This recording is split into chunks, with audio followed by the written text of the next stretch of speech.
ஒரு ஏழ்மையான தாத்தாவும் பேரனும் ஒரு காய்கறி கடையில 200 ரூபாயை கொடுத்து அதுல 100 ரூபாய்க்கு காய்கறிகளை வாங்குறாங்க.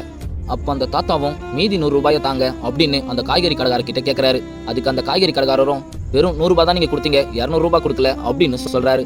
இதை கேட்ட அந்த தாத்தாவும் இல்லப்பா நான் 200 ரூபாய் தான் கொடுத்தேன் அப்படின்னு சொல்ல, பக்கத்துல இருந்த பேரனும் ஆமா எங்க தாத்தா 200 ரூபாய் தான் கொடுத்தாரு அப்படின்னு சொல்றான். அதுக்கு அந்த கடைக்காரரும் நான் தான் என் கையால 100 ரூபாயை உங்ககிட்ட இருந்து வாங்கி போட்டேன்னு சொல்றேன், நீங்க என்னடா திரும்ப திரும்ப அதையே சொல்லிட்டு இருக்கீங்க, தயவுசெய்து இங்க இருந்து போங்க அப்படின்னு சொல்றாரு.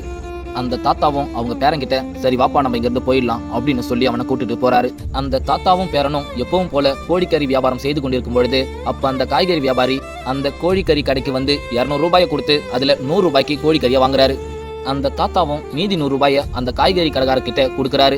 இதை பார்த்த அந்த பேரனும் ஏன் தாத்தா அவர்கிட்ட 100 ரூபாயை திருப்பி கொடுத்தீங்க, நீங்க 100 ரூபாய் தான் கொடுத்தீங்க அப்படின்னு சொல்லி அவரை மாதிரியே நம்மளும் அவரை ஏமாத்திருக்கலாம்ல அப்படின்னு கேட்கறான். இதை கேட்ட அந்த தாத்தாவும் அது ரொம்ப தப்புப்பா, நம்மள அவங்க ஏமாத்தினாங்கன்னு சொல்லிட்டு நம்ம அவங்கள ஏமாத்தக்கூடாது, அதே மாதிரி மற்றவங்களை ஏமாத்தி பழைக்கிற அந்த காசு நம்ம கையிலயும் நிக்காது, அது மூலயமா வாங்கி சாப்பிட்ற உணவு நம்ம உடம்புலையும் ஒட்டாது.